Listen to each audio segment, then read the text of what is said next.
Bona tarda. Què tal? Què tal, trempat? Bé, se'm sent bé? No sé si... Sí, se't sent de puta mare. Perfecte. Bueno, res, moltes gràcies per acceptar la entrevista, que no serà entrevista, però bueno, serà una mica... La intenció és perquè la gent et conegui una mica millor. I com el Black em va dir que eres un tio força trempat, et conec poc, m'agradaria conèixer-te una mica més, però bueno, no hem pogut coincidir tot el que m'agradaria. Però bueno, primer de tot saber com estàs, com portes això d'estar mig tancat a casa, com ho portes, això? Bé. La veritat és que com que vaig poder anar allà a les Açores a treballar a les al Golden Championship, doncs Mm. ha estat tornar i una mica trobar-m'ho, no? Perquè realment les restriccions les van aprovar quan estàvem allà i ha sigut tornar i com que no són tan estrictes com la primera vegada, no? Que encara entre setmana Mm. podem fer bastantes coses, doncs bastant bé. I en part també, com que sóc bastant asocial i no tinc necessitat de fer grans sopars, ni amb molta gent, ni molt sovint, ni res d'això, doncs ho porto bastant bé. Bueno, no hi ha ningú, cap infectat a la família, suposo, no? No, ni hi ha cap ni hi ha hagut cap. Per tant, amb això hem tingut sort i recordo quan vaig estar fent els directes durant el primer confinament que sempre ho deia, no? Que el més important, més que el tenir feina, no tenir feina o el que fos, era sobretot que la família i la gent que estimem que estiguin bé i Això, que no tinguin res. això mateix. Bueno, no m'he preparat gaire a l'entrevista, però bueno, algú he llegit por ahí i bueno, el primer que, igual que altres esportistes, doncs cadascú ha vingut d'un esport diferent. Tu practicaves futbol sala, oi? Sí, jo des de... No sé quan hauria començar, suposo que amb 5 o 6 anys ja hauria començar a jugar a futbol sala a l'escola, no? Com molts nens a la meva edat, Com suposo. molts de nosaltres, sí. Sí. I vaig estar jugant a l'escola doncs, bastants anys i crec que va ser quan estava fent tercer o quart d'ESO, que llavors doncs, vaig tenir l'opció d'anar a jugar ja a Lliga Catalana a primera divisió amb un equip que em va com fitxar, per dir-ho d'alguna manera. Mhm. Vaig tenir l'oportunitat de jugar amb la selecció catalana i just llavors va ser quan vaig començar a tenir lesions de genoll, una rere l'altra, fins que el metge ja em va dir deixa de jugar a futbol si de gran vols caminar, perquè tens els genolls ja que estan per Trinxat. tirar les Però, escombraries. Exacte. però la tocaves bé, no? La tocaves bé. Bueno, la veritat és que era defensa. Més que tocar la pilota, era que o passava la pilota o passava el defensa, però les dues coses no passaven. Perquè he llegit por ahí que t'agradava una mica marejar el porter, que regategessis, no? El que et va lesionar va ser una mica així, no? Sí, de fet va anar així perquè va ser... La primera lesió va ser jugant un partit amistós amb amics de batxillerat Mm. i era contra una altra escola o alguna així, no recordo ben bé, però sí que va ser un partit que jo, evidentment, jugava de defensa a l'equip on jugava i en aquell partit vaig dir, va, que avui jugo de davanter, pues, perquè com que és un partit sense cap mena d'interès, doncs tinc ganes no, de provar de jugar de davanter i el porter rival va sortir amb la pilota, em va intentar regatejar i evidentment jo era defensa i no em va regatejar, no? I llavors li vaig prendre la pilota i anava caminant cap a porteria com dient, vale, ja està, ja he marcat. I va venir per darrere, em va pegar una patada al genoll i em va, diguéssim, doblegar el genoll doncs, Hòstia. cap enfora. I aquella va ser la primera lesió de tantes que després ja van anar caient doncs, amb qualsevol tonteria ja em lesionava fins ara que vaig parar de jugar i ja corrent per muntanya n'he tingut una de lesió amb potser 10 anys que fa que estic corrent per muntanya, tot i que no corro, evidentment, com correu molts de vosaltres. Bueno, no gaire, no gaire. També havia sigut monitor d'un centre excursionista, oi? Sí, a la mateixa escola vam muntar un grup excursionista per una mica per treure els nens de casa i que no estiguessin... Quin club era? Bueno, era el grup excursionista de l'escola Grèvol, que era de la mateixa escola on estàvem. No era res formal ni molt bèstia, però sí que intentàvem doncs, un cop al mes fer una sortida i fer una excursió amb els nanos perquè sortissin de casa, no? D'estar davant la pantalla o el que fos el seu dia a dia i que descobrissin la natura, la muntanya i que, evidentment, a tots ens agrada. I això durant l'any, durant el curs escolar, doncs fèiem aquestes sortides i després a l'estiu fèiem uns campaments que ens anàvem doncs, a voltar pels Pirineus i també ens ho passàvem molt i molt bé, això està claríssim. I aquí ja li foties a la foto o la foto va ser després? No, de fet la foto va començar amb 2 anys. Tinc aquí la primera càmera que vaig tenir. Sí, que la vas ensenyar amb el confinament, sí. Sí, i la tinc sempre aquí al costat de l'escriptori on treballo. I la primera foto que tinc amb la càmera aquesta penjada al coll i al mig de la muntanya és amb 2 anys, que doncs, els meus pares ja des de ben petit em van educar, no? A anar a la muntanya i a més a veure-la a través d'aquest foradet d'aquí. O sigui que ve de família. Sí, ve de família, el meu avi ja feia fotos, el meu pare també feia fotos, a nivell aficionat, evidentment, i jo doncs vaig veure que a mi m'agradava molt, vaig veure opcions a poder-hi treure un rendiment econòmic i en el moment en què en treus un rendiment econòmic doncs passa a ser la professió i així es va convertir. I aquí estic ara, que soc fotògraf, sí. Però has fet fotografia de natura? O sigui, abans d'entrar, que ara parlarem tot el tema de Salomon, abans havies fet col·laboracions, no?, amb tema natura o no? Sí, de fet, inicialment, clar, venint de la muntanya, mira, nos saluda un chico desde Chile que tuve una gran amistad con él y la tengo aún y estaba ahora por aquí que nos ha saludado. Doncs, com et deia, ara no sé què deia. Això, sí. La natura. Jo vinc de la muntanya, els meus pares em portaven a la muntanya, no? I, per tant, jo la fotografia que feia era fotografia de muntanya, de natura. I m'encantava que fos un espai buit, un espai immens on es veiés això, la immensitat de la natura. I recordo que si hi havia alguna persona, m'esperava que la persona sortís. I, en canvi, ara vaig en aquests llocs i m'espero a que passi una persona, no? Justament, ja sigui en una cursa o si vaig amb algú i li dic, posa't allà, ara no entenc la natura sense aquesta figura humana.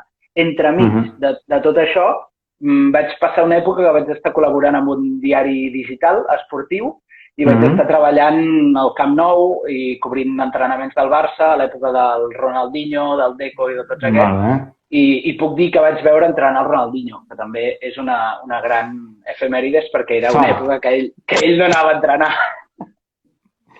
Bueno, llavors vas veure que potser la fotografia en moviment, en aquest cas, no, seria... Vas començar una mica a agafar l'intentar captar, no, els millors moments del que és una imatge en moviment, no? I llavors vas decidir el 2009 anar-te'n a UTMB, així tal qual, no? Vas veure que allà es feia un esdeveniment que a la llarga per lo que es va convertir, no? Sí, digues. T'has informat, Jo ho sé tot.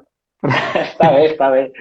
No, el cas és que amb els meus pares i el meu germà anàvem de vacances doncs, a la Vall d'Aran o a la Vall de Boí, aquí als Pirineus, i el 2000, crec que va ser 2003, vam començar doncs, a anar a Chamonix, no? I a descobrir el que eren els Alps. I anàvem cada estiu als Alps, anàvem a fer excursions per allà i una passada, no?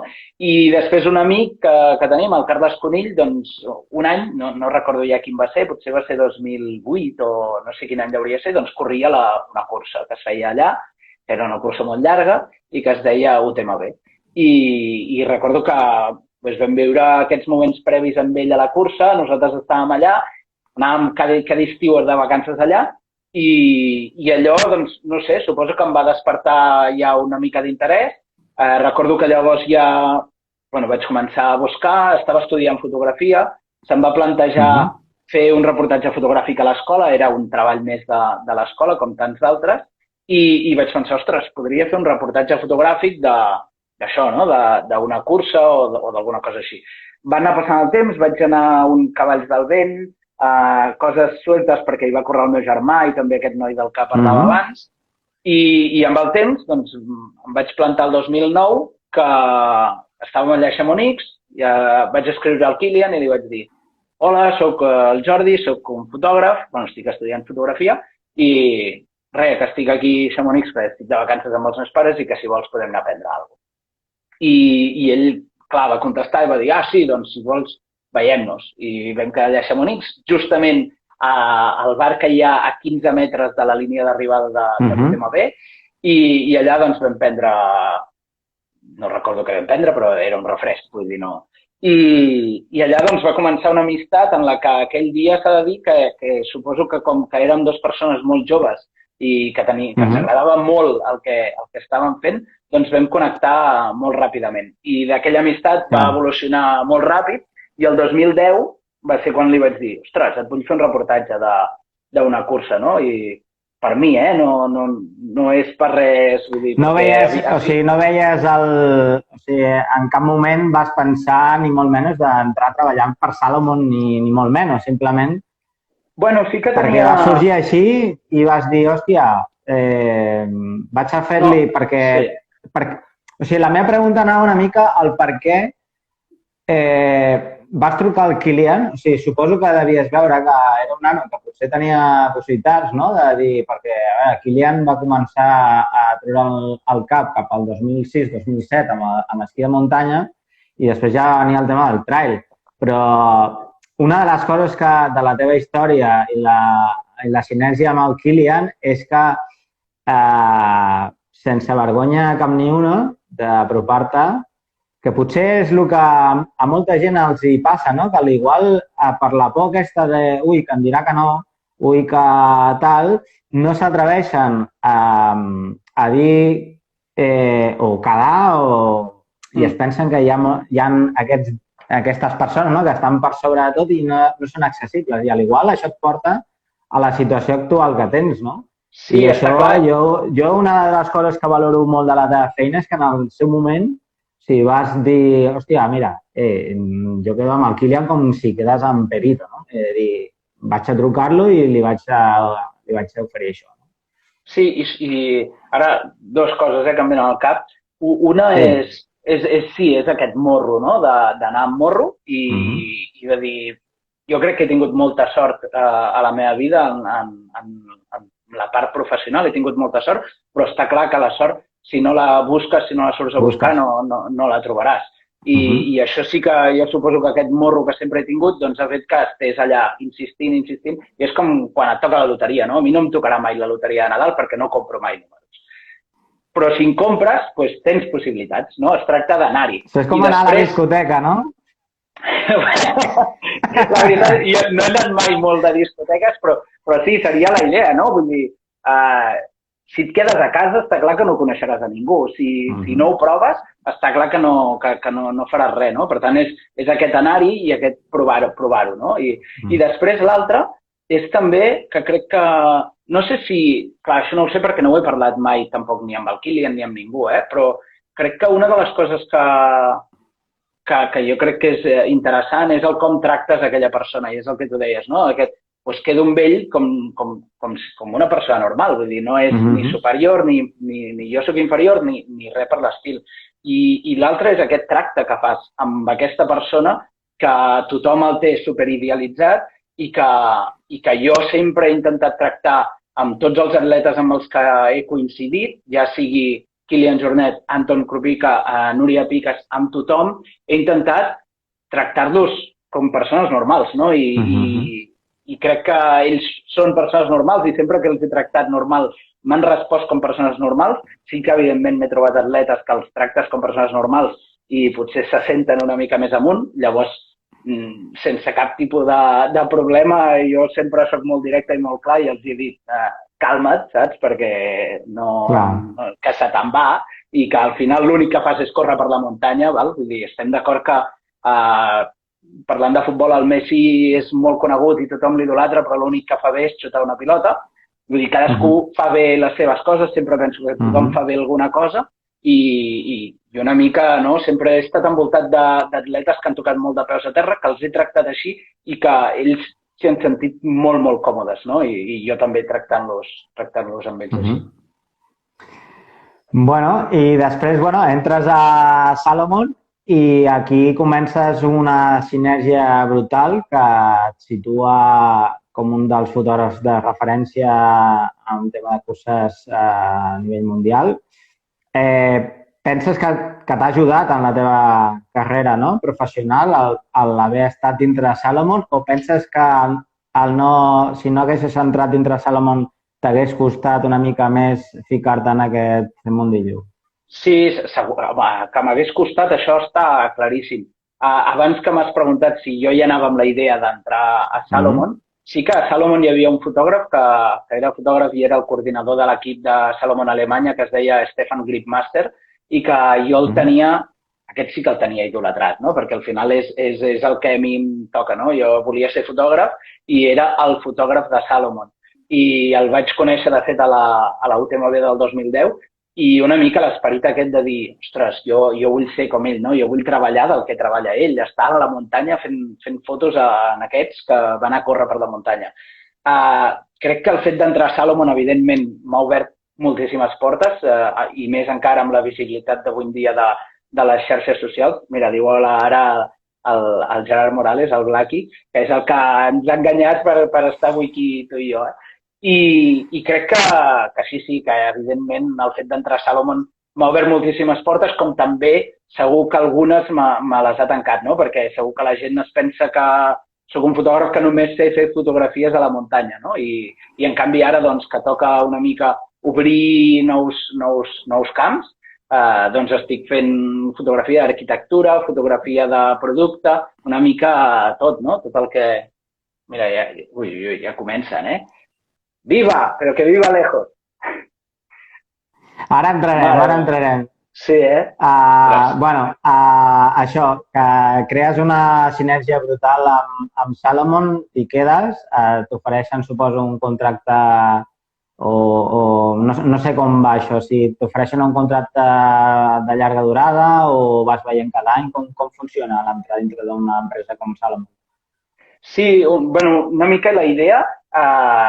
Jo contracte sí que he tingut normalment els últims 5 anys he tingut un contracte, diguéssim, anual que m'assegurava doncs, uns dies de feina a l'any amb un preu pactat de dia per feina, de preu per dia de feina, però sí que inicialment anava més per projectes, no? Estem parlant que el 2011 va ser quan vaig començar amb ells i en tot el 2011 vaig només treballar a la UTMB i llavors això era totalment com un freelance fotògraf que li surt una feina, jo els hi vaig passar un pressupost. Recordo que anava molt perdut, perquè jo era quasi el meu segon any sent fotògraf, havia muntat un estudi de fotografia, fèiem fotos de retrat i coses així, i recordo que em van escriure i m'ho van dir, ostres, si poguessis venir a l'UTMB, venir 5-6 dies a treballar, les fotos, no sé què, i recordo que el primer que vaig fer doncs, és assessorar-me, no? I què millor que amb un professor que havia tingut, vaig trucar al Miquel i li vaig dir, ostres, que m'ha sortit aquesta feina, em demanen això, no en tinc ni idea de què cobrar. No? Crec que això és un problema que hi ha ara, la gent no en té ni idea de què cobrar i tampoc s'assessora, no? I llavors és com una mica... Les marques se n'aprofiten, els fotògrafs que comencen doncs se senten molt valorats perquè almenys els hi paguen alguna cosa, però al final és un peix que es mossega la cua, no? I que fa que estiguem en el camí en el que estem anant ara, no? I la veritat és que amb aquesta primera feina de Salomon jo crec que ja vaig cobrar molt bé i després els anys següents van anar més o menys fent el mateix, fins que va arribar un punt que hi havia tantes curses, tants projectes a l'any, que llavors ja em van dir, ostres, et donem tants dies de feina a l'any, pactem un preu i així no... Més per comoditat, perquè si no era cada cap de setmana respondre un mail de dir volem que vagis aquí, digue'ns pressupost, acceptem el pressupost, en canvi era més, mira, vés-te'n 3 dies allà a fer això. I ja estava el pressupost acceptat, no? Ja no calia estar parlant tota l'estona. Hi ha molt rotllo, en general, amb els fotògrafs de curses? Creus que hi ha bon rotllo? Parlant entre fotògrafs amb totes les lletres i amb l'accent a la O, no hi ha mal rotllo, perquè és gent que valora moltíssim la seva feina, que la defensa, i que crec que estem tots lluitant cap a un front comú, que és el d'aconseguir que no només nosaltres valorem la nostra feina, sinó que sigui valorada per la gent que ens contracta. Després, fotògrafs sense l'accent o sense totes les lletres, evidentment que hi ha gent amb la que et discuteixes, et portes malament, els intentes, des d'una humil opinió, els intentes dir, ei, el que estàs fent no està bé, et responen amb els seus arguments, evidentment. Tothom té els seus arguments en aquesta vida per actuar d'una manera o d'una altra. I al final te n'adones que sempre en totes les professions, no només en aquesta, doncs hi haurà fotògrafs, hi haurà la professió que sigui, hi haurà gent que se sentirà feliç només per estar allà o només per viatjar i per tant potser treballaran de gratis o a canvi del viatge o a canvi de que els mencionin a Instagram perquè treballen amb una persona que té molts seguidors o el que sigui, no? Amb aquests, sí, evidentment, hi ha mala maror, però és normal, no? Perquè al final el que t'estan fent és degenerar la teva professió i és així, no té més. Bueno, arrel d'aquesta pregunta, se'm venen dos qüestions. Una, el tema anava una mica de si hi havia bon rotllo per si heu pensat en fer com una espècie d'agrupació de fotògrafs professionals per cobrir curses en general. No sé si això ho heu plantejat, si heu... T'ho dic perquè en la meva època, quan jo vaig estar molt de temps col·laborant amb una revista Mundo de los Pirineos i sí que s'havia parlat en el seu moment de fer una associació amb fotògrafs des de Montada, Relanzón, Juan Manuel Borrero i tal. Sí que s'havia parlat de fer una associació de fotògrafs per això mateix, per intentar equilibrar una mica entre fotògrafs a l'hora de demanar, no? No sé si això ho heu plantejat amb les curses. Sí, això és un tema recurrent que molts anys ha anat sortint, no? I que jo ho he comentat amb moltíssims fotògrafs. No potser el fet de fer una agrupació, però sí el fet d'intentar fer una reunió entre nosaltres i parlar les coses i veure quina manera de funcionar és una manera ètica per tots, bàsicament per no trepitjar-nos. Han sortit moltes idees.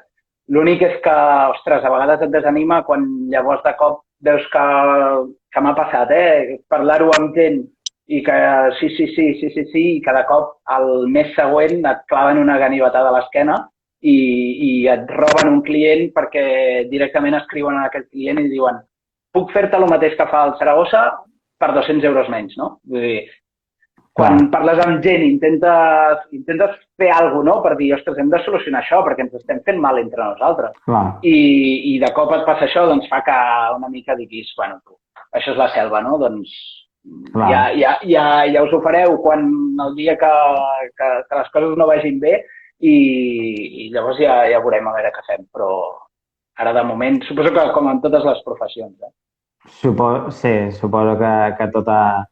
I l'altra era per això mateix, per preguntar-te sobre pseudofotògrafs, o digue-ho d'aquesta manera, si creus que una persona que porta un iPhone el consideres fotògraf i si se li respecta a que també estigui amb vosaltres, no? Fent la mateixa feina com vosaltres, encara que potser no els considereu com a fotògrafs professionals. Bueno, jo sempre he pensat, abans que deia allò de les lletres o l'accent o no sé què, no, si busques fotògraf al diccionari, suposo que la definició que surt és persona que fa fotos. Per tant, ja sigui amb un iPhone o amb una càmera més gran o una càmera més petita, tothom és fotògraf. Aquí, evidentment, no hi entraré amb quin equip va cadascú, no? I més quan vas a llocs que potser t'interessa no anar molt carregat. Llavors, partint d'això, sí que, ostres, quan estàs en una línia arribada, en una meta, i t'estàs barallant per tenir un bon lloc per fer la teva foto, i justament t'estàs barallant amb una persona que potser va amb una tablet gegant fent les fotos i que la qualitat és pèssima, i que no només això, sinó que després, l'endemà, a l'article que fa, la foto que posa no és la seva de la tablet, és la foto d'un fotògraf, sigui la meva o la d'un fotògraf que està allà amb una càmera, no? Utilitza una foto amb els que s'ha estat barallant. Dius, a veure, si la teva foto és per aquesta immediatesa, que estic totalment d'acord. De fet, fa 2 anys crec que vaig fer com una mena d'enquesta que vaig dir què preferiu, qualitat o immediatesa? I la gent responia immediatesa però amb una mica de qualitat. I crec que és el que estem intentant, és cap on estem anant ara, Però, clar, ostres, quan t'estàs barallant amb una persona que va amb una tablet o amb un mòbil per fer aquell tuit, que és totalment vàlid, perquè és el que la gent vol, perquè és important informar al moment. Però després resulta que t'estan agafant a tu les fotos i les estan fent servir per explicar el que passava. Dius, home, si ja saps que acabaràs utilitzant el meu, que no ens haguem de barallar, no? Que al final la vida és molt més fàcil. Bueno, ahí queda dicho. No direm noms per respecte, però bueno, suposo que entre tots sabem qui són. Però, home, és una llàstima, no?, perquè el fet d'aquesta immediatesa s'està perdent una mica l'essència de lo que és la fotografia, no?, perquè al final els fotògrafs cada cop teniu que córrer més amb bona qualitat i per cobrir la demanda, no? Perquè suposo que, no sé si en el teu cas amb Salomon, si t'apreten o has vist que en aquests 10 anys això ha sigut un factor de dir, ei, tio, el que abans m'enviaves el dia següent, ara ho veig en una hora. No sé si ha passat això. Sí, evidentment que està canviant, no?, tot, i tot és molt ràpid i els canvis són molt ràpids, no? I sí que quan vaig començar, recordo que anàvem a una cursa, feia les fotos i no el dia següent, però aquell vespre es penjava una galeria de fotos d'aquella cursa o d'aquell dia resum, no? I tenies aquella estona per editar les fotos, per donar-los al final el carinyo, no?, que els has de les fotos, perquè crec que el procés fotogràfic va més enllà de venir aquí i apretar aquest botó, sinó que, evidentment, és molt més llarg. El que està passant actualment, que és inevitable i que és impossible lluitar-hi en contra, i de fet jo ja estic jugant, no?, en aquest mercat, crec que a Salomon hem trobat una balança prou interessant, que és que a les curses el que fem és que fem un directe via stories d'Instagram, penjant fotos i vídeos quasi al moment, que el que fem és que jo disparo una foto i tant punt m'ha passat al corredor, la disparo, me la passo al mòbil, el mòbil la retoco amb una aplicació del mòbil al millor que puc, no?, donant-li el millor que puc, i a més tenint en compte que en qualsevol moment pot arribar el segon corredor i li dono la foto també. Exacte. I llavors enviant aquesta foto ràpida, en aquest cas a la Martina, que és la que se n'encarrega dels stories, i llavors ella va rebent tot aquest contingut de tota aquesta gent que hi ha en la cursa i va quasi a temps real, amb la millor, el que dèiem, no?, amb immediatesa però amb un mínim de qualitat, doncs anar explicant què és el que està passant i veure aquestes fotos que no són fotos d'iPhone, no?, que són fotos fetes amb una càmera gran, que estan un pèl processades, tot i que no sigui l'ideal per un fotògraf, però el que et deia d'aquest equilibri és que llavors el que fem és que al vespre o l'endemà al matí fem una galeria de fotos amb les millors fotos que creiem que hem fet, editades correctament, i per tant mantenim encara aquest punt de dir vale, hi ha la immediatesa, tenim la foto ràpida pels stories, que és el que la gent busca, però, ostres, anem també a fer alguna de qualitat, no? I intentem penjar també aquesta galeria amb una mica més d'amor. Clar. Fa servir la mateixa tècnica que al principi o creus que la teva fotografia ha evolucionat durant aquest temps? Creus que el que és la tècnica de foto per pebrots has d'anar millorant i suposo que amb les noves càmeres, no?, també donen més opcions, no? Com has vist aquesta evolució dintre de la tècnica de la foto durant aquests anys? Sí, a nivell personal, la meva tècnica ha canviat moltíssim i, de fet, ara veig fotos de quan vaig començar i m'estiro els cabells, perquè, a més, no sé, hauria ser, al ser més jove era més artista o el que fos, i feia quasi totes les fotos que feia les feia tortes, perquè l'horitzó fes una diagonal, no? Suposo que estava molt inspirat.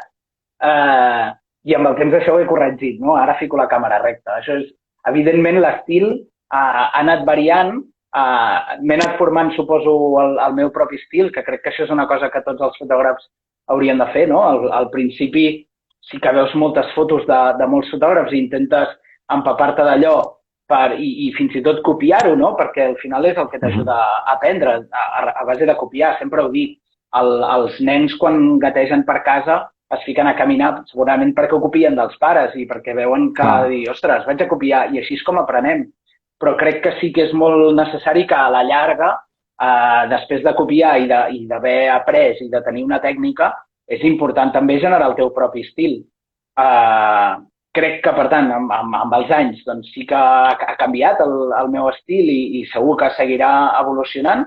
I després, a nivell d'equips, evidentment que també està tot en evolució constant, no? Recordo quan vaig començar molt a fer fotos amb un 20 mil·límetres, 2.8, i ara el 90% de les meves fotos estan disparades amb un 35 mil·límetres. I vaig amb aquest 35 mil·límetres i no me'l trec de davant la càmera. Tot i que ara, justament a les Golden, allà a les Açores, sabent que era mal temps, bosc i les condicions que eren, crec que el 80% de les meves fotos estan fetes amb un 20 una altra vegada. Vull dir que després de molts anys amb un 35, no sé si és que estic tornant a canviar o què està passant. Potser és que ja el 35 el tinc avorrit i que, a més, tots els fotògrafs disparen amb el 35 a les curses i que potser doncs, és hora d'intentar canviar, no? Porto molts anys pensant de tornar a canviar i de deixar de fer l'estil de fotografia que estic fent perquè veig que al final tots fem la mateixa fotografia i no m'agrada, no? I si això passa perquè potser a les Açores, sent una mica crític amb mi mateix, creia que les meves fotos no eren les millors d'aquella cursa. Crec que hi havia fotògrafs allà que van fer fotos molt més bones que les meves. Crec que jo el que estava fent potser també és intentar canviar, no? Intentar deixar aquest 35, intentar buscar una altra manera de fer fotos per tornar a canviar, perquè necessito veure que puc fer coses diferents i no el que estem fent tots, que al final totes les fotos semblen del mateix fotògraf. Clar. Què vas amb dos objectius? Vas amb gran angular i ara amb 35? Sí, normalment, ja et dic, els últims 5 anys he anat amb un 35, sempre posat a la càmera i per les línies de metes un teleobjectiu. I tot i això a la motxilla sempre porto l'angular pel que sigui. I ara, doncs, estic tornant a treure l'angular. No sé. Bueno, és anar provant. Estàs d'acord que un bon fotògraf pot fer bones o molt bones fotos amb qualsevol càmera o penses que la càmera és fundamental? No, sempre he pensat que la càmera no és fonamental i, de fet, em va passar el 2011, que era la primera feina que feia amb Salomon, primera vegada que vas a treballar amb Salomon, i 3 dies abans que comenci el TMB em van robar tot l'equip fotogràfic. Em vaig quedar sense càmera, sense objectius, sense un equip que valia, que era el primer que tenia, no valia el que val ara, però valia potser 4.000 o 5.000 euros tot l'equip. I em vaig quedar sense res. Sí, però comparat amb el que val ara... Déu-n'hi-do. I aquell any, com ja t'he dit abans, estàvem de vacances de Chamonix, mons pares estaven per allà i el meu pare em va deixar la seva càmera.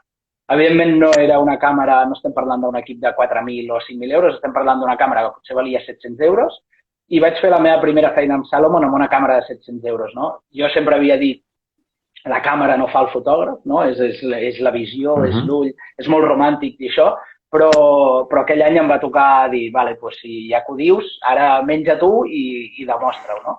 I crec que sí, que al final amb qualsevol càmera pots fer més o menys el mateix, que després la qualitat, els colors no siguin tan perfectes com amb les càmeres que portem els fotògrafs professionals, doncs és una cosa, no? Però al final la composició, sobretot, i això la composició no ho fa la càmera, ets tu amb la manera de posar-te, de moure't. Aquí és on hi ha la clau, crec, de la fotografia.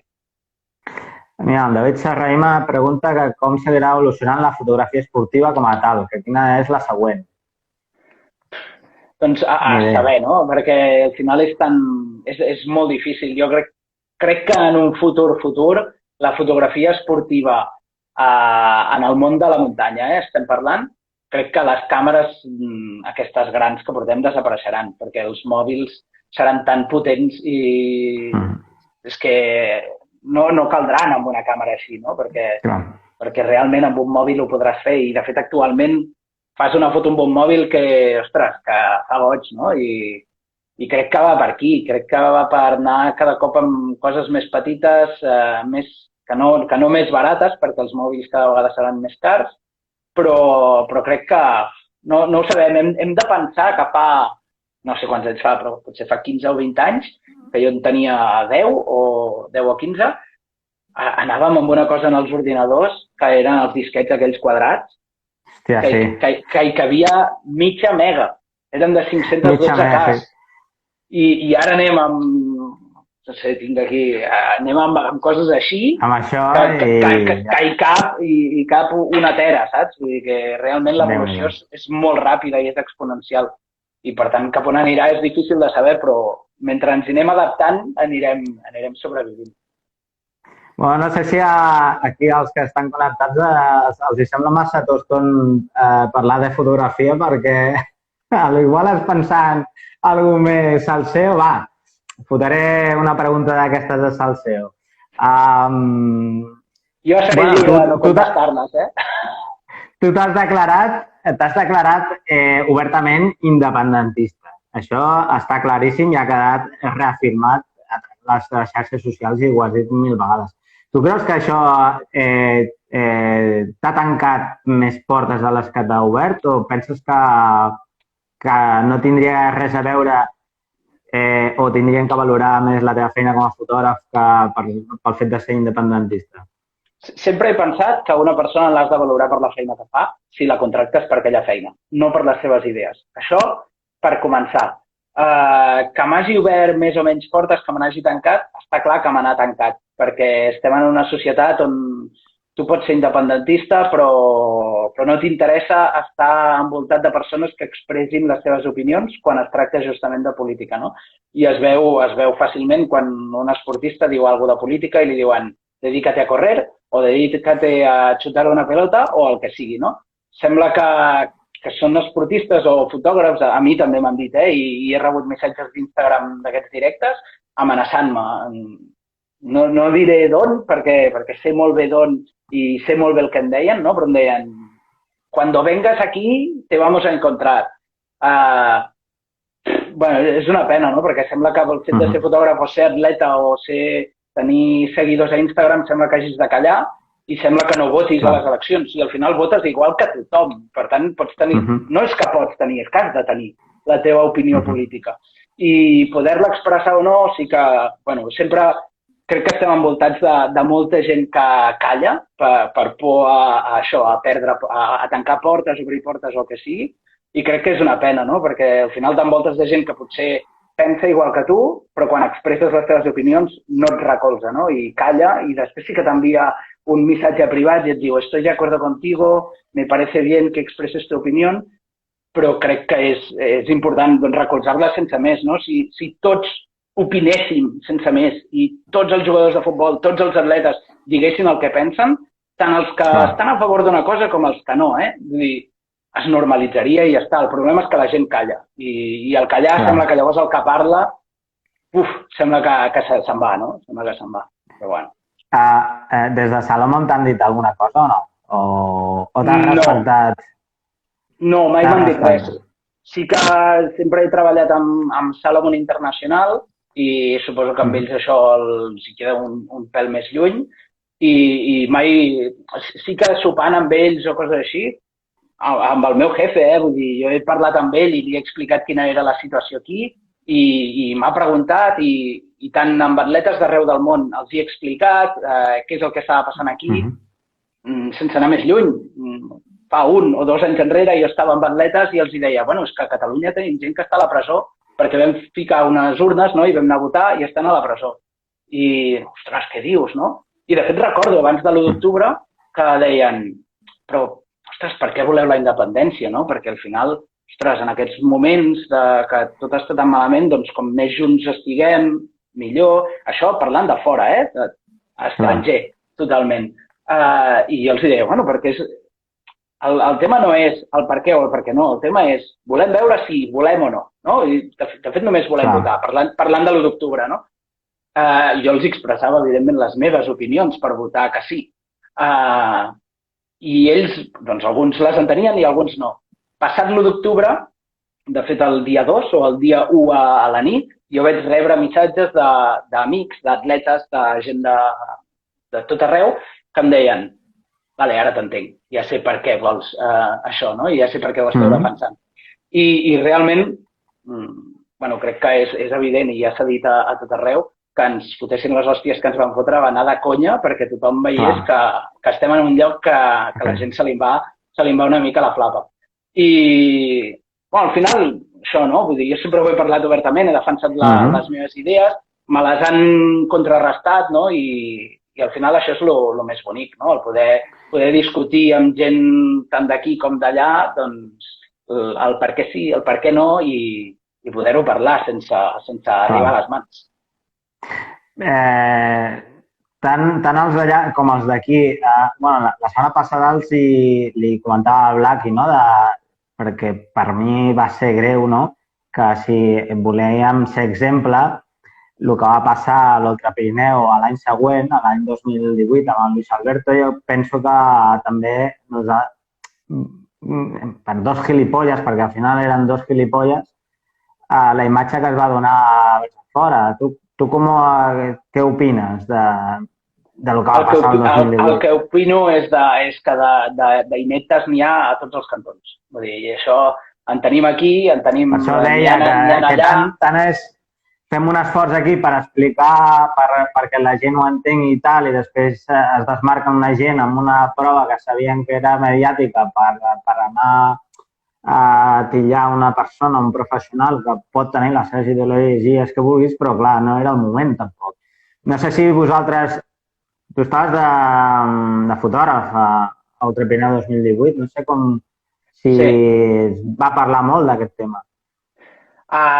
Sí, com et deia, vull dir, crec que, a veure, és molt lícit lluitar i creure en el que creiem, no? I la independència, i és tot molt maco, però evidentment hi ha gent d'aquí i que vol això, que també se li va a la flapa i que potser no sap veure quin és el moment, quines són les maneres, no? Vull dir, jo en aquell Ultra Pirineu recordo que vaig llegir, jo evidentment estava fent fotos no sé quin punt i va ser potser l'endemà que ho vaig veure que havia passat això amb el Luis Alberto. Sense anar més lluny, vull dir, ell és guàrdia civil, no? Vull dir, tampoc, vull dir que no s'amaga tampoc del que pensa o bueno, tampoc no és el que pensi, no? És la seva feina, no? Just havia passat que feia poc van venir aquí guàrdies civils i ens van estomacar. Vull dir, bueno, els guàrdies civils no van ser els que van estomacar, però estaven allà. I evidentment, l'ambient estava crispat. I jo, aquell vespre o l'endemà, ja et dic, no sé quan va ser, recordo que li vaig escriure. I vaig escriure al Luis Alberto i li vaig dir, ostres, em sap greu el que estic llegint, el que ha passat. Li vaig dir això, d'ineptes n'hi ha a tots els cantons. La gent, evidentment, està crispada i és normal, no? I recordo que ella em va dir, Jordi, no te preocupes perquè no sé quants quilòmetres eren aquella Ultra Pirineu, perquè com que ha anat canviant tant l'Ultra Pirineu, de més o menys per interessos d'uns i d'altres, em va dir, tranquil, que amb tots aquests quilòmetres que he fet, només hi ha hagut 2 persones que m'hagin dit això. Vull dir, al final és un fet aïllat i hi ha hagut molta gent amb estelades que m'han animat, perquè al final, vull dir, ja et dic, hi ha ineptes i hi ha gent no inepta a tot arreu. I em va dir, tranquil, que el que passa és que periodisme és el periodisme, ¿no? Y el que ven es fica un titular que digui mira cómo las palabras que le dijeron a Luis Alberto Hernando insultándole. I clar, cliques per anar a veure la notícia perquè t'ensenyin un anunci i perquè aquells cobrin, no? Al final es tracta de... Bueno, és el periodisme d'avui dia. Al final ens la colen per tot arreu i aquell dia també ens la van colar. I de fet l'altre dia, quan vaig parlar amb el Blaqui, que va sortir aquest tema, anava a escriure i anava a dir, jo vaig escriure a Luis Alberto per demanar-li disculpes, de dir, ostres, tio, quina merda, saps? Vull dir que estiguem visquent això.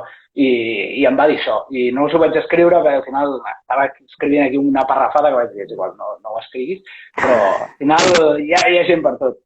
Tenim un cantó com a l'altre. Bueno, ahí queda la teva opinió.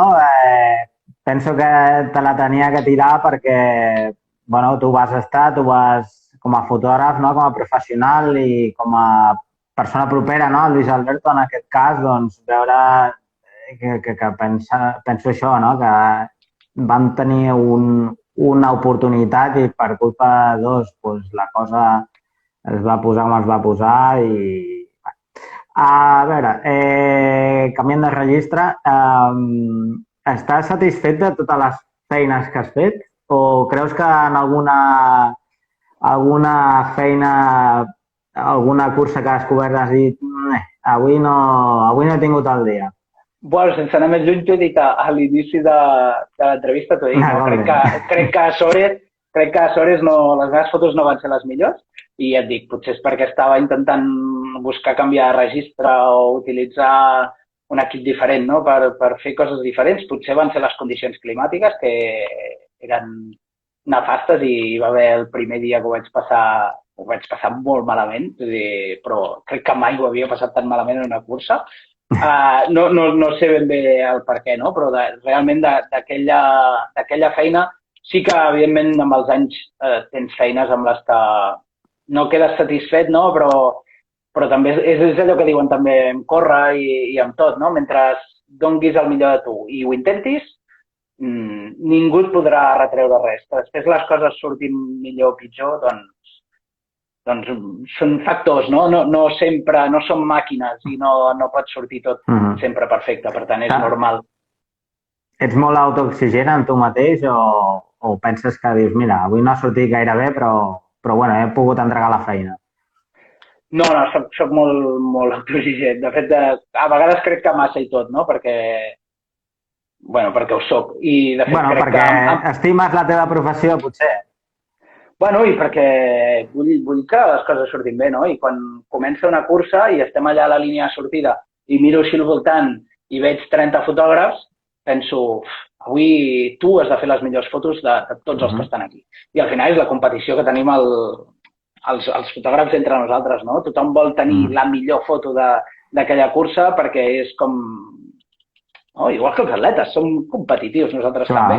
I això fa que siguis autoexigent i que quan no surti la foto que volies, doncs evidentment t'enfades però bueno, al final és també l'amor per la feina, no? I l'amor per fer les coses ben fetes, suposo. En algun live que vas fer aquest confinament vaig sentir que intentes fer el despiste, no? Que tothom et pregunta on aniràs a fer les fotos i tu intentes escabullir-te per això mateix, perquè no fallin el mateix. Sí. És com els atletes, no? Que arriben a les curses i diuen no estoy entrenando bien perquè no he entrenado. I després, placa! Pues és el mateix, ja et dic, som competitius i quan la nit abans d'una cursa em ve un fotògraf i em diu ¿qué? ¿Dónde vas a ir mañana?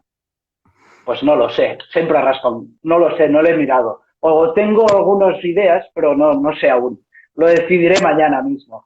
Perquè evidentment dius, busca't el teu lloc, no? Vull dir, jo m'he estat mirant aquí mapes, mirant a l'hora que els hi sortirà el sol, calculant a veure quin és el millor lloc per anar i tot, i ara t'ho diré.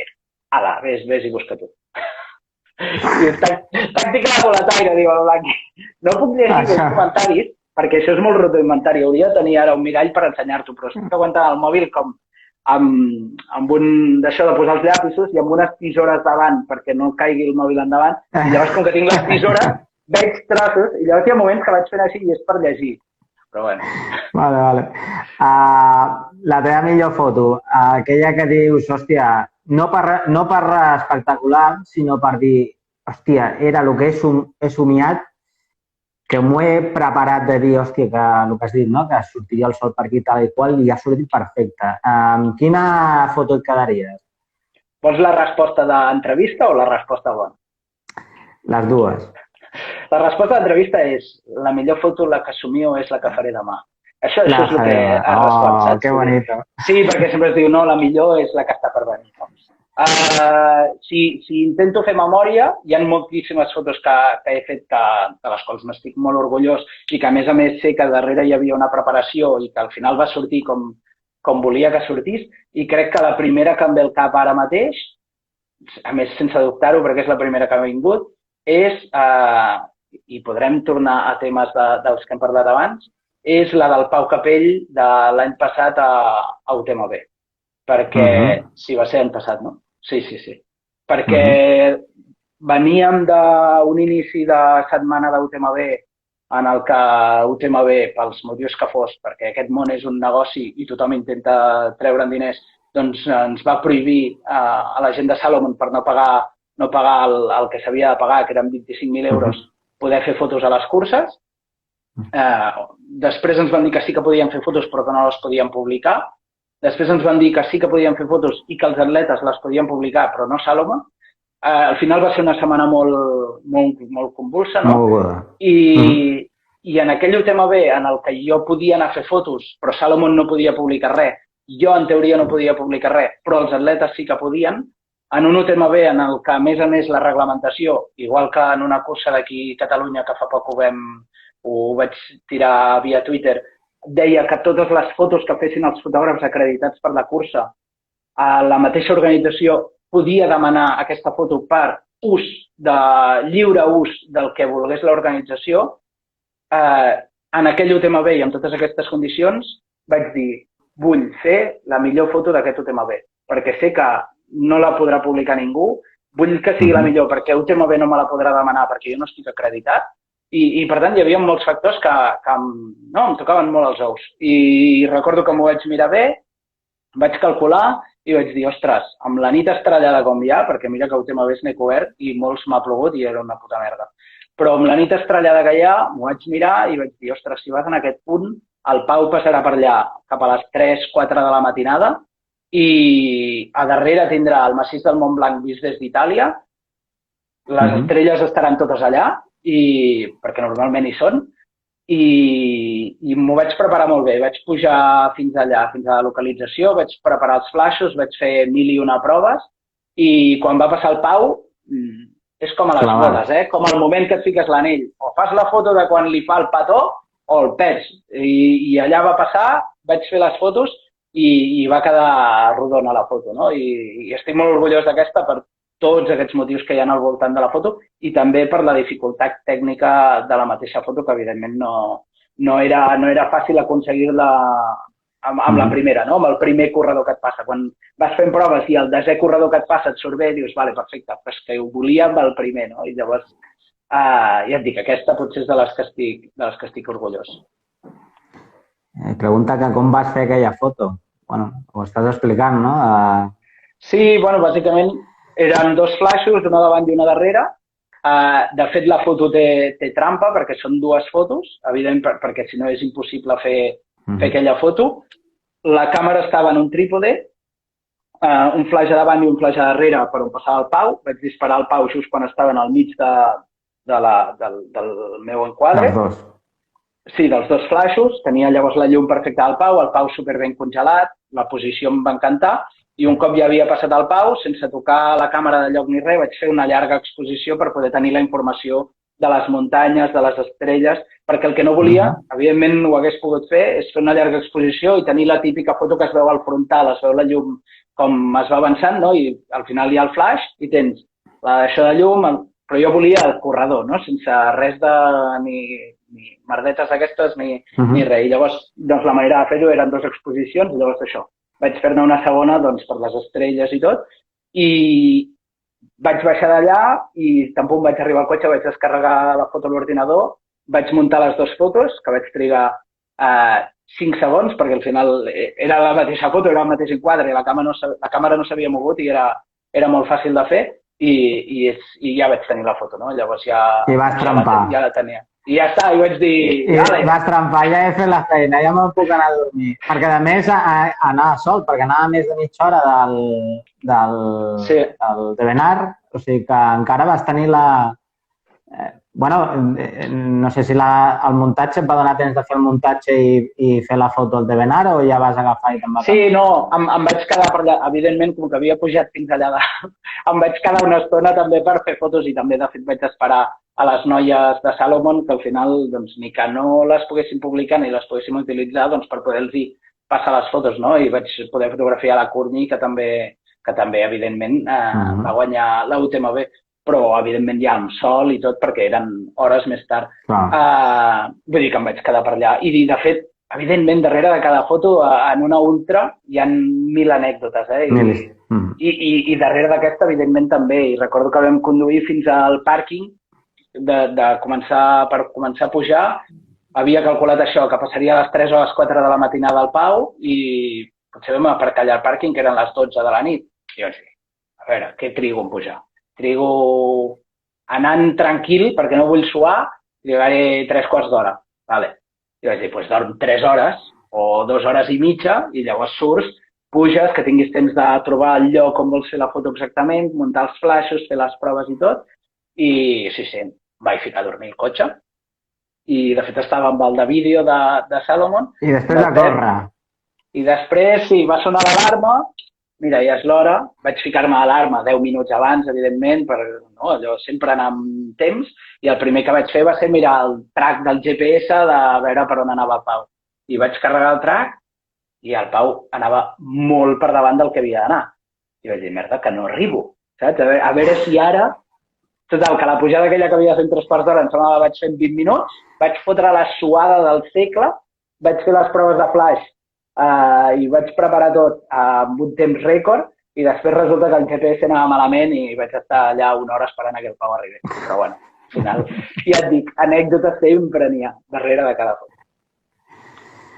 Bueno, no sé si has pensat fer algun llibre sobre això mateix, no de combinar una mica foto amb anècdotes o no sé si ho tens pensat. Això t'ho havia comentat jo, tu o no? No. No.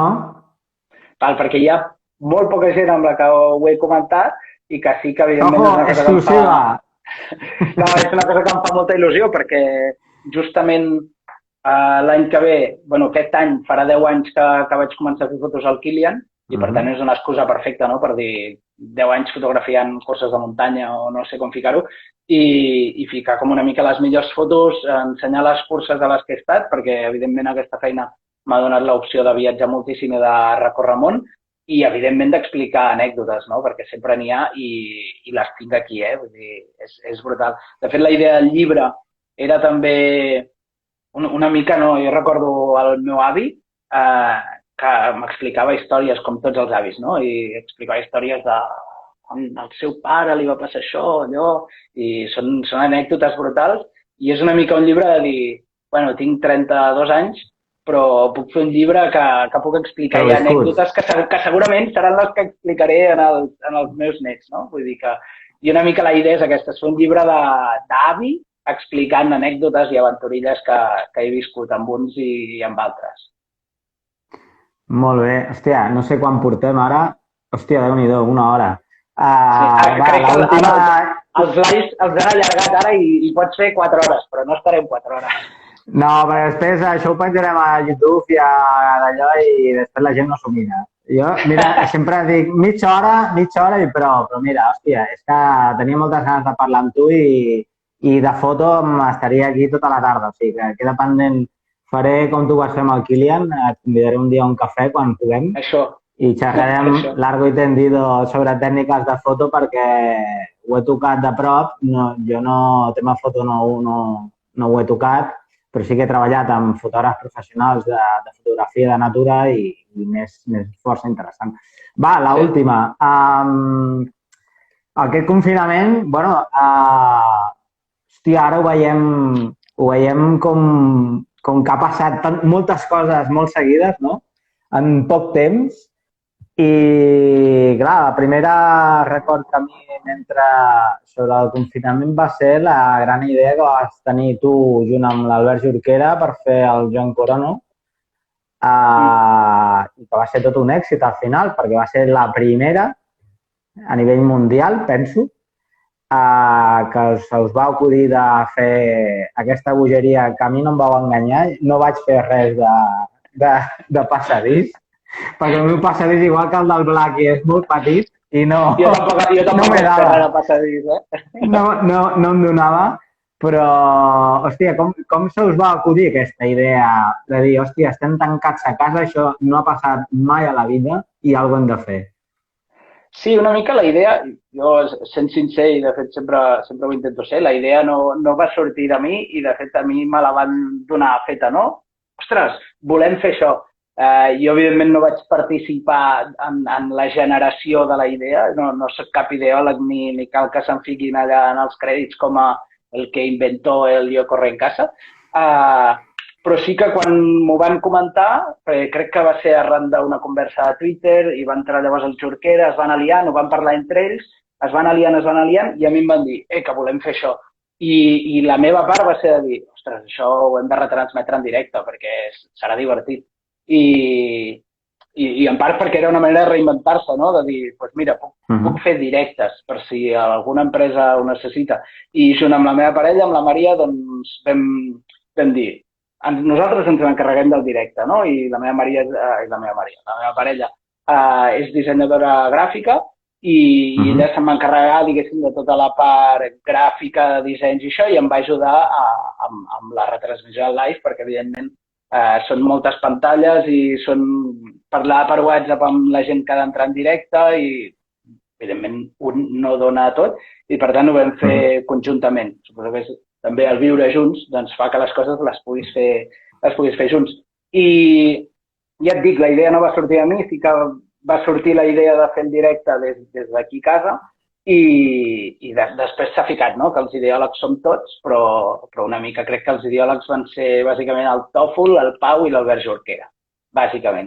Després s'hi van anar sumant i la idea es va anar fent més gran i va acabar sent el que va ser, que sí, que va ser una passada perquè, a més, ara quan veus projectes i veus el que recull la gent, que evidentment qualsevol euro compta, no?, i és superimportant, però quan pares a pensar que vam recollir 83.000 euros és una passada, no? I recordo que vam acabar la connexió del directe, que vam donar la xifra aquesta final, i va ser penjar i ens vam tornar a trucar tots, no? I vam tornar a estar en directe entre nosaltres i vam dir, ostres, que fort, no? Vull dir, ha sigut brutal, amb 1.000 persones connectades en directe durant totes les 2 hores o no sé quantes hores que va durar allò, o 3 hores, no sé quan va durar, 3 suposo, sí, perquè van ser una marató. I, bueno, una passada, no? I realment, segurament és un dels records que quedarà d'aquest confinament i de coses que hem fet des de sense moure'ns de casa i que vulguis o no, doncs han ajudat a moltíssima gent i ja et dic, i a recollir fons i sobretot a fer que d'altres ho intentessin copiar, que no queden aquests 83.000 euros, sinó que després si això es replica i se segueixen recollint, doncs millor que millor. Clar. Bueno, puc dir que vaig riure molt amb el pique entre Pau Capella i Kilian, que va ser una de les... Jo penso, algú surrealista, no? Perquè, hòstia, 2 tios que s'estan picant amb una cinta... Hòstia, va ser molt bo, va ser molt bo. La veritat és que tenia aquesta capacitat, precisament, per reinventar-se, que no tothom la té. Jo, des de la meva banda, us haig de felicitar perquè és el que tu dius. Després, sí, podem parlar dels 80 i escaig euros i tal, però el ser el primer, no?, de dir, ei, anem a fer alguna cosa, hòstia, això és de ser proactiu en aquest cas, no?, de dir, hòstia, no sabem quan pararà això. Sí, de ser proactiu o de ser un nervi, no? Que al final a vegades també és dolent. Però sí, és aquest voler fer coses tota l'estona, no poder parar i fa que surtin coses així, sí, està claríssim. Doncs res, una hora, ja crec que ja n'hi ha prou, ja en farem una altra més endavant. Res, moltes gràcies, molt agraït, he estat molt a gust i bueno, a veure si t'enganyo un dia per fer un cafè i acabem de xerrar. Ja hi pots comptar. Jo ja et dic, jo també he estat molt a gust. Crec que ha anat prou bé. Hem parlat una mica de tot, perquè a vegades, com ja he dit, està bé que la gent opini i que es diguin les coses amb normalitat, perquè al final parlar d'independència o del que sigui ha de ser un tema normal, perquè al final tots votem. Parlar de fotògrafs que fan la pua a altres fotògrafs també se'n pot parlar. I el que sí que intento és no posar noms, no? Perquè al final a la conversació posar noms llavors sí que és una guerra que tampoc cal entrar-hi. No, digue-li al Blackie que algú l'ha trucat aquesta setmana i crec que ha tingut una mica de... Lo dejaremos ahí. Està per aquí, no passa res, Blackie. Les coses són com són. En aquesta societat, si dius noms o opines la teva opinió, o dius la teva opinió, el més normal és que et caiguin pals. I, de fet, per coses així, a mi em van arribar a denunciar a la Guàrdia Civil. Així que imagina't. Vull dir que... Bueno. Hola, no hablo español. Germán, ya haremos otro en español otro día. No te preocupes. I qui no hagi... Un per fer en francès, que aquest és un corredor molt bo, i m'ha dit que no hablava espanyol o que sí que hablava espanyol. Que no habla, o sí habla. Bueno, ja en farem. Català c'est très fàcil. No c'est très fàcil. En català i en francès c'est le même chose. Bueno, maco, una forta abraçada. Que vagi bé. Adéu, guapo, adéu. Adéu.